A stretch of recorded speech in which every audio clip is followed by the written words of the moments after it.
Shalom, shalom, bien-aimés. Nous continuons avec notre série d'enseignements et aujourd'hui, nous allons parler de pourquoi je n'ai pas peur du péché.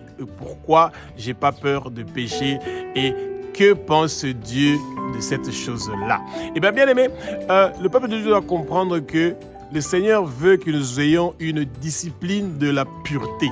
Ça veut dire la discipline de la sainteté, que nous devons avoir peur de péché. Nous devons craindre le péché. Nous devons craindre de vivre dans une vie pécheresse. Parce que quand nous sommes un chrétien qui est né de nouveau, nous avons accepté Jésus comme Seigneur, Sauveur et Maître de notre vie. Nous croyons que Jésus est le Fils de Dieu, qu'il est Dieu et qu'il a versé son sang sur la croix de Golgotha pour que nos péchés soient pardonnés et que nous demandons pardon pour nos péchés et que nous abandonnons nos péchés, nous nous repentons de nos péchés. Eh bien, nous sommes enfants de Dieu et un enfant de Dieu ne veut pas vivre dans les péchés.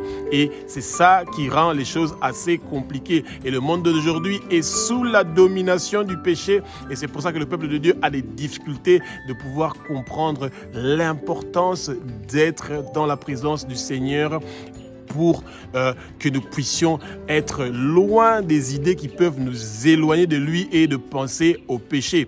Bien-aimés, que le Saint-Esprit prenne le contrôle de ma bouche pour que ce que je veux dire, que ce soit des paroles qui ne sont pas inspirées par moi, que ce soit des paroles qui sont inspirées par le Saint-Esprit, que les écailles tombent, que vos yeux s'ouvrent, vous allez connaître la vérité et la vérité va vous affranchir et que le vent impétueux du Saint-Esprit commence à remplir le lieu où vous êtes et que toute barrière, obstacle qui veut vous empêcher de connaître la vérité, et bien que ces barrières-là puissent s'écarter de vous et que vous puissiez connaître la vérité. Ce que le Seigneur est en train de préparer pour vous et moi, pour que nous puissions grandir spirituellement et que nous puissions être constamment dans sa présence et qu'il puisse nous utiliser comme ses instruments pour sa gloire, pour pouvoir gagner des âmes, pour amener des gens dans le royaume de Jésus-Christ de Nazareth. Alors, la crainte du péché commence par la réalisation que nous avons le Saint-Esprit et que le Saint-Esprit peut être attristé parce que nous sommes en train de commettre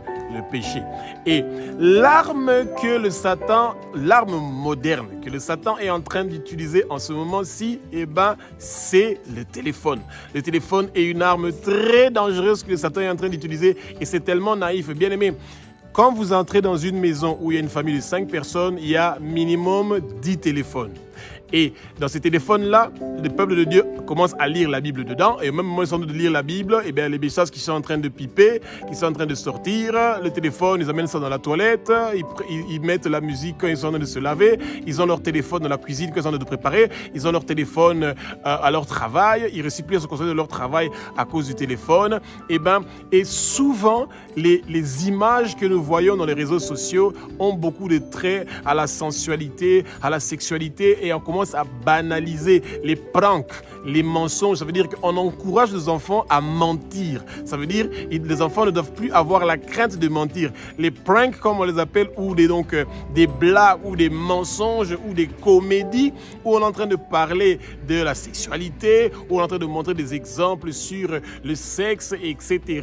On est en train de banaliser ça pour que le peuple de Dieu ne voit plus la gravité de ces choses-là. Bien aimé, quand vous ouvrez les télévisions, vous regardez, on est en train de vendre une voiture, on est en train de vendre une maison et comment les femmes sont habillées, etc. Ils sont en train de montrer leur forme, ils sont en train de montrer leur corps. Eh bien, il n'y a plus rien dans la pureté de ce que les gens sont en train de voir dans leurs images. Quand vous partez dans les églises, vous voyez comment nos sœurs sont habillées ou nos frères avec des habits serrés, mouleux et qui sont en train de montrer leur corps. C'est horrible, bien aimé. Vous savez, et c'est triste de voir que le peuple de Dieu ne comprend pas, qu'on est en train de normaliser ces choses-là et qu'on est en train d'envoûter le peuple de Dieu, qu'on est en train de voûter les enfants. Et le peuple de Dieu, la réponse qu'ils sont en train de donner, ils sont en train de roucouler comme des pigeons au lieu de rugir comme des lions pour défendre nos enfants que nous sommes en train de perdre dans la prostitution, dans la masturbation, dans la pornographie, dans l'immoralité sexuelle, dans l'impureté, dans le désordre, dans la rébellion. Bien-aimés, nous avons un souci et ce grand souci-là, c'est celui de chercher la pureté et le monde de ténèbres est en train de rendre ça comme si c'est normal. Il y a quelques jours, j'ai vu, il y avait la Formule 1 des voitures à Las Vegas, et Beyoncé, cette reine-là du monde de ténèbres, était là. Elle est milliardaire, bien aimée. Elle a beaucoup d'argent. Elle peut s'acheter tous les habits du monde qu'elle veut, mais elle a préféré porter un habit et se présenter où il y aura des milliers d'enfants qui sont en train de regarder cet événement-là avec leur famille, parce que quand elle est là quelque part, eh bien, elle sera remarquée et le monde va la voir. Et elle a porté un habit avec un décolleté bien serré qui montre ses formes et qui est en train de montrer ses seins. Et bien aimé, quand on est milliardaire, quand on a beaucoup d'argent, et on peut acheter des jolis habits. Pourquoi on doit porter un habit qui est en train de normaliser la façon de montrer notre corps? Eh bien, bien aimé, le peuple de Dieu doit faire attention. Ces gens sont en train de montrer des mauvais exemples. Ils sont en train de normaliser le péché. Et c'est pour ça que le peuple de Dieu doit toujours demander au Saint-Esprit de nous révéler ce qui est désagréable au Père dans notre comportement. Et si ce sont nos habits, nous devons faire un changement. Si ce sont notre comportement, nous devons faire un changement. Le peuple de Dieu doit apprendre la crainte du péché, refuser le mensonge, refuser l'infidélité, l'immoralité sexuelle, refuser la musique païenne et refuser les décors qui sont en train de choquer le monde, refuser la drogue, l'alcool. Ce sont des choses qui nous éloignent du Seigneur. Être dans la présence du Seigneur, c'est avoir le Saint-Esprit qui est en train d'emmener le feu. Le Saint-Esprit amène son feu. Nous devons demander le baptême du feu du Saint-Esprit. Et le baptême du feu du Saint-Esprit nous donne la crainte du péché, bien-aimé. Le baptême du Saint-Esprit nous donne le feu du Saint-Esprit. Et bien, bien-aimé, toute chose qui vient du monde de ténèbres, qui est dans notre corps, que ce soit des démons ou que ce soit des mauvaises paroles, des mauvaises pensées, des pensées négatives, c'est brûlé par le feu du Saint-Esprit. Nous cherchons le feu du Saint-Esprit et nous ne cherchons pas la faiblesse du Saint-Esprit. Et le monde d'aujourd'hui est entré dans la sensualité. La discipline de la pureté a quitté nos églises. Les leaders de l'église, les pasteurs, les diacres, les gens de la chorale et tous les encadreurs de l'église, ceux qui enseignent les enfants dans Sunday School, l'école de dimanche, etc. Eh bien, beaucoup sont tombés dans ce piège-là. Les téléphones nous ont facilité la tâche de regarder la sensualité, d'être envoûtés, d'être opprimés par la sexualité. De nos jours, sur 10 pasteurs que vous allez rencontrer, 2 ont déjà connu l'adultère, pourtant ils sont mariés. Et sur 10 personnes que vous allez trouver dans les églises qui ont des responsabilités, vous allez sûrement en trouver 3 ou 4 ou 5 jusqu'à 6 qui ont commis soit l'adultère ou qui ont fait des attouchements sur le corps de leur sœur, de leur frère.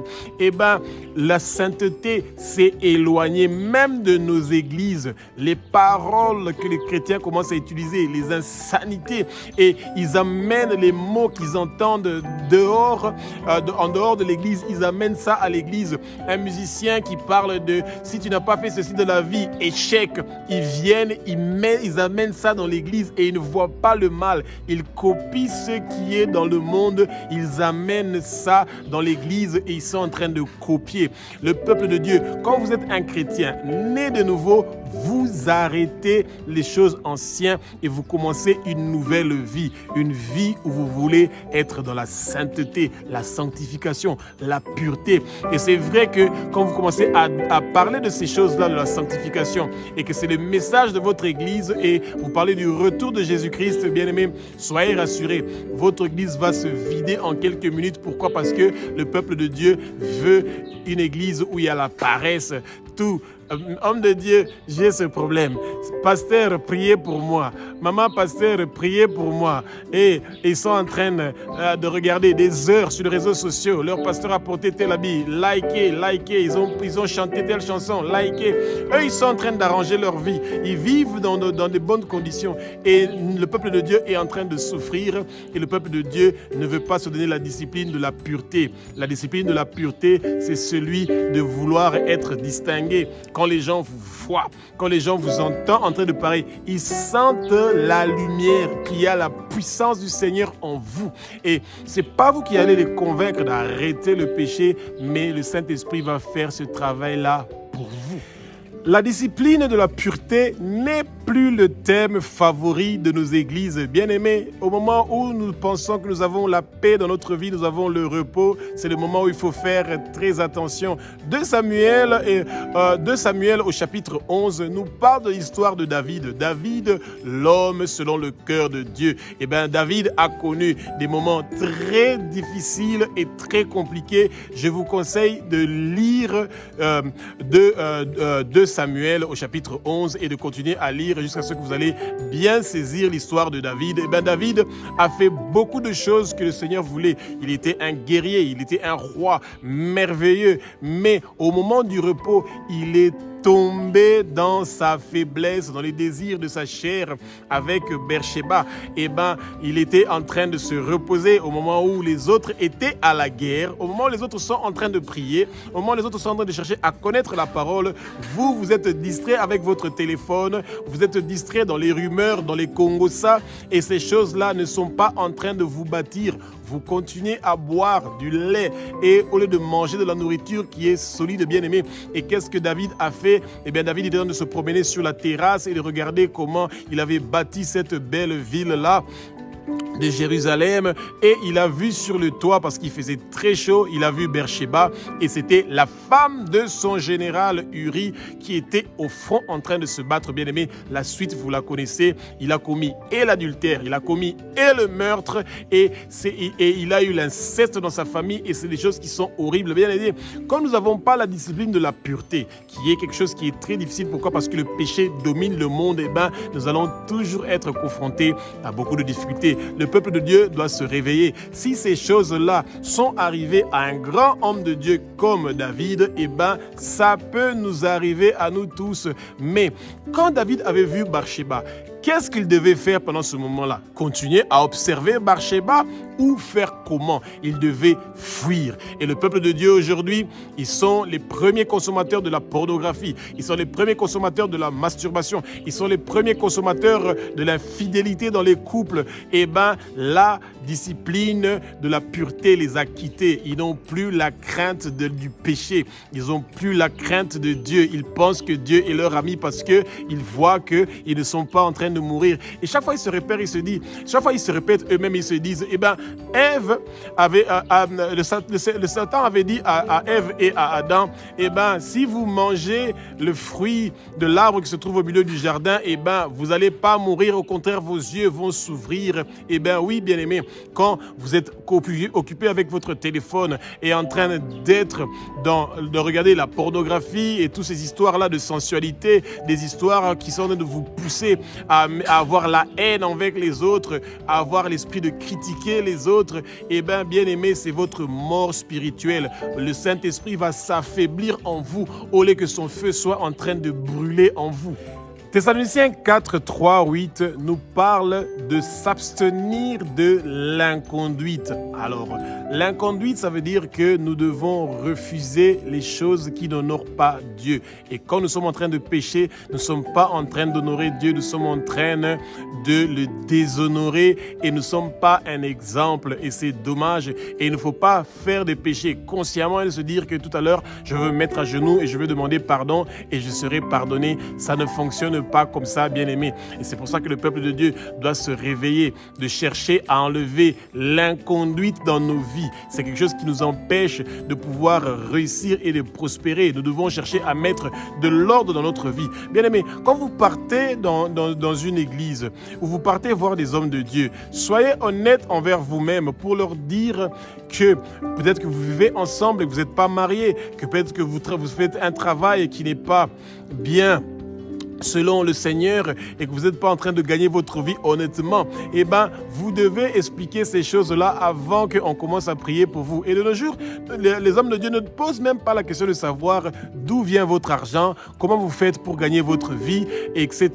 Est-ce que vous êtes marié, vous avez des enfants, comment était votre passé? Ils commencent directement à imposer leurs mains sur vous et à commencer à vous bénir, bien-aimés. C'est pas ça, avoir la crainte du péché. La crainte du péché commence par être honnête envers soi-même et de ne pas chercher à pouvoir influencer les autres. La crainte du péché augmente notre puissance. Les chrétiens qui ont peur du péché, les chrétiens qui sont en train de pratiquer la sanctification, les chrétiens qui veulent vivre dans la sanctification, dans la crainte du péché, eh ben ces chrétiens-là sont des chrétiens qui sont puissants et le monde des ténèbres a la crainte de ces chrétiens-là qui sont dévoués à être agréables à Dieu, qui sont dévoués à prier avec ferveur, avec persévérance et cette puissance-là les permet de briser les chaînes qui ont attaché les pieds, les mains, les coups et fermer les bouches du peuple de Dieu. Bien-aimés, que vos prières soient des prières qui sont en train de pousser les gens à avoir la sainteté, à changer le mode de vie. De nos jours, le peuple de Dieu ne part plus dans les églises pour chercher la sainteté. Ils partent à l'église pour chercher à avoir des relations, des connexions, de se marier avec une fille qui vient d'une famille qui est aisée, parce que à partir de cette fille-là, il peut avoir un travail à la présidence, dans un ministère, etc. Ils viennent pour leurs propres intérêts. Ils ne viennent pas pour chercher Dieu. Ils ne viennent pas pour être agréables à Dieu. Ce sont des gens qui font semblant d'être des chrétiens, mais qui n'ont pas besoin d'être agréables au Père. Et ça, c'est dommage, parce que le Seigneur nous voit quand nous n'avons pas la sincérité et que nous ne cherchons pas avec sincérité. Eh bien aimés, nous allons aller nulle part. Et c'est pour ça que chaque fois, les chrétiens sont contents que leur pasteur garde la puissance et que eux, ils gardent les miettes. Les chrétiens sont en train de partir pour les miettes. Ils ne veulent pas avoir la puissance que le Seigneur a prévue pour eux.